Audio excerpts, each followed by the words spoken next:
my name is Suzanne Kamel Said. I'm an associate professor in the Department of Foundational Medical Studies at Auckland University William Beaumont School of Medicine. I teach physiology in the clinical and preclinical years.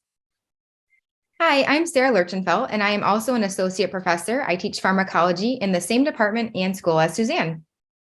Hello, I'm Gustavo Patino, and I also work with my colleagues in the same department and school as Associate Professor of Neuroscience.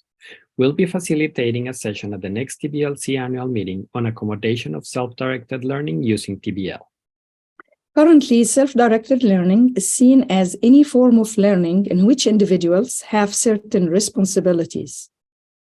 Incorporation of SDL into a TBL module is expected to have additional benefits compared to the implementation of TBL alone. But what are these responsibilities and the additional benefits?